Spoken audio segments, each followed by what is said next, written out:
사랑하는 수정동교회 성도 여러분, 안녕하십니까? 김병철 목사입니다. 4월 16일 금요일에 드리는 매일 묵상을 시작하겠습니다. 오늘 부르실 찬송가는 90장 주 예수 내가 알기 전입니다. 찬송은 형편에 따라 영상을 잠시 멈추시고 개인적으로 부르시기 바랍니다. 하나님의 말씀은 마가복음 8장 27절에서 30절까지 말씀입니다. 신약성경 67쪽에 있습니다. 이제 제가 하나님의 말씀을 강독하겠습니다. 이것은 하나님의 말씀입니다. 하나님의 말씀에 경청하시기 바랍니다. 예수와 제자들이 빌립보 가이사랴 여러 마을로 나아갈새 길에서 제자들에게 물어 이르시되 사람들이 나를 누구라 하느냐? 제자들이 여짜와 이르되 세례 요한이라 하고 더러는 엘리야 더러는 선지자 중에 하나라 하나이다. 또 물으시되 너희는 나를 누구라 하느냐?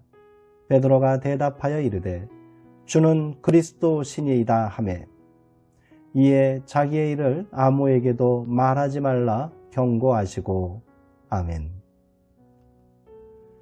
너희는 나를 누구라 하느냐라는 제목으로 묵상 말씀을 나누도록 하겠습니다. 예수님께서 제자들에게 사람들이 나를 누구라 하느냐고 물으셨습니다. 주님도 세상의 평가에 민감하셨던 것일까요? 성숙한 사람은 자기 존재를 애써 부각시켜 자랑하지 않을 뿐더러 다른 사람들의 평가나 인정에 휘둘리지 않습니다.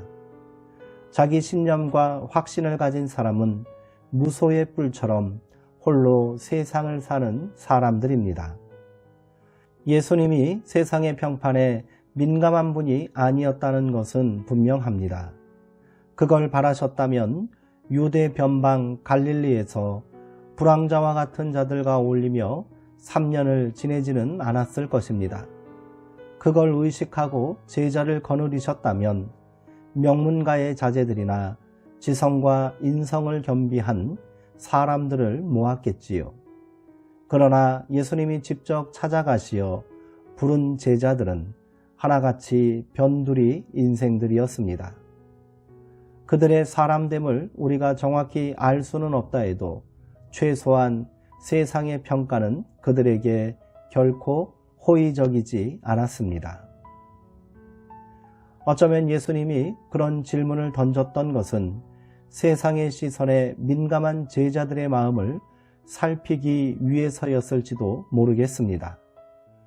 3년 만에 고달픈 떠돌이 생활을 청산하고 예루살렘으로 올라가는 길에 제자들이 들은 풍문은 괜스레 어깨가 으쓱하고 신이 나는 일이었을 것입니다. 어떤 이들은 예수님을 세례자 요한이 환생한 것이라고 말하기도 하고 또 어떤 이들은 이스라엘 역사상 가장 위대하고 능력 있는 선지자로 추앙받던 엘리야가 하늘로부터 내려온 것이라고 말하기도 했습니다. 적어도 사람들의 평가는 부정적이지 않았습니다. 그 정도까지는 아니어도 최소한 예언자 이상의 신통력을 가진 분이라고 예수님을 생각했나 봅니다. 지금 자기들이 모시는 분이 세상 사람들에게 이런 평가를 받는다는 사실에 제자들은 한껏 고무되었을 것입니다. 그리고 자신들이 들은 말을 신이 나서 예수님에게 그대로 전했습니다. 그러나 사람들의 평가는 단순한 인상 비평에 지나지 않습니다. 예수님을 예언자의 전통 안에서 이해하는 것은 너무도 편협한 사고일 뿐입니다. 그러나 3년이나 예수님과 함께 동고동락했던 제자들이 고작 이런 대답밖에 하지 못하였는가 하여 화가 날 법도 한데 예수님은 별다른 반응을 보이지 않으십니다. 오랜 식민지살이에 지친 사람들의 마음 깊은 곳에 새겨진 새로운 세상에 대한 갈망을 아프게 느끼셨는지도 모르겠습니다. 이후 예수님은 제자들에게 그러면 너희는 나를 누구라 하느냐? 라고 되물으셨습니다. 사람들은 대개 남의 눈을 빌어 세상을 보고 남의 언어로 말하려는 경향이 있습니다. 그게 안전하고 비난받을 일이 적다고 생각하기 때문일 것입니다. 그래서 주류가 보는 눈, 다수의 여론이 전하는 말과 다른 관점을 가진 사람들은 불순한 자로 배척당하기 일쑤입니다. 예수님의 질문은 제자들을 당황하게 했습니다. 하지만 본질을 파고드는 질문은 늘 새로운 각성을 이끌어내는 법이지요.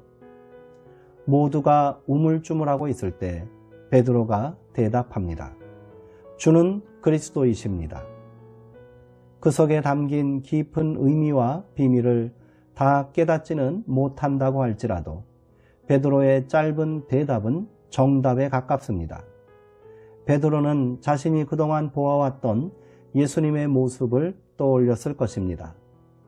고통받고 소외받는 자들과 함께 하시고 병자를 치유하시고 사람들의 마음을 지배하던 귀신을 내쫓아 온전케 하시는 분, 죄인으로 낙인 찍힌 자들과도 스스럼 없이 어울리며 친구가 되시는 분의 모습입니다.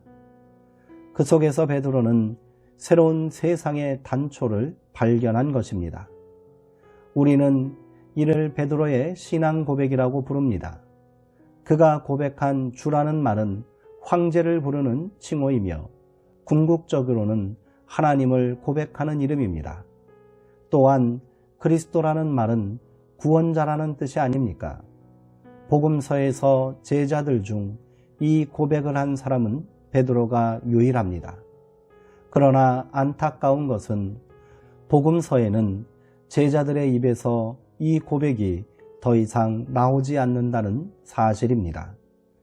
제자들이 예수님을 그리스도라고 공식적으로 고백한 것은 부활 이후 한참을 지난 후였습니다. 그만큼 그리스도라는 고백은 값진 고백입니다. 인식의 전환과 믿음의 각성이 없이는 나올 수 없는 고백인 것이지요. 어찌되었던 베드로는 얼떨결에 그런 고백을 하고 말았습니다. 그 의미를 제대로 알았는지 몰랐는지는 중요하지 않습니다. 입술의 고백이 없이는 생각의 변화도 믿음의 각성도 시작할 수 없습니다. 이후 세월이 지나 베드로는 자신이 한 고백에 따라 목숨까지 내어놓는 사도의 사명을 감당했다는 사실이 중요한 것이지요. 예수님이 제자들에게 이 질문을 던지신 장소가 참으로 중요합니다. 빌립보의 가이사랴는 헤롯 대왕의 아들 빌립이 로마 황제를 향한 충성심을 증명하기 위해 건설한 도시였습니다. 그곳에는 거대한 산자락을 따라 세워진 로마의 신전들이 들어섰고 로마인들이 섬기는 갖가지 신상들이 도처에 세워져 있었습니다. 또한 빌립 왕은 로마의 황제 숭배 정책에 적극적으로 부응하여 황제의 신상을 도시 중앙에 세웠고 사람들에게 황제 숭배를 강요하였습니다.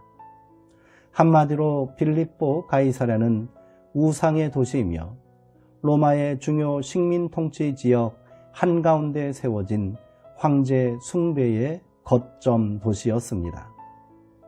바로 그곳에서 예수님은 너희는 나를 누구라 하느냐고 물으신 것입니다. 예수님을 그리스도라고 고백한다는 것은 황제로 표상되는 힘의 세계에 대한 잠재적인 거부입니다. 그리스도에 대한 신앙 고백은 세상의 악한 질서에 굴복하지 않겠다는 단호한 의지의 표현이어야 합니다. 우리는 지금 어떤 믿음으로 예수님을 주는 그리스도이십니다 라고 고백하고 있습니까? 물질이 사람들을 지배하고 신처럼 숭배받고 있는 세상에서 우리는 과연 예수님을 나의 주요, 나의 그리스도라고 온전히 고백하며 살고 있습니까? 욕망을 거두어내지 않으면, 세속적 성공을 향한 집착을 내려놓지 않으면 생명의 고귀함이 훼손되는 세상을 방관한다면 우리의 고백은 공허하게 사라질지도 모릅니다.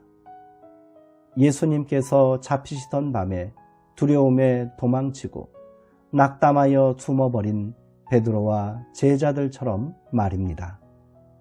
기도하시겠습니다. 하나님, 예수님을 믿는다고 고백하는 이들이 많지만 예수님의 마음으로 사람들을 대하는 이들은 만나기가 어렵습니다. 성도들의 삶과 고백의 분리로 인해 주님의 이름이 세상에서 더럽혀지고 있지는 않습니까? 힘겹더라도 우리의 신앙 고백을 삶으로 번역하며 살고 싶습니다.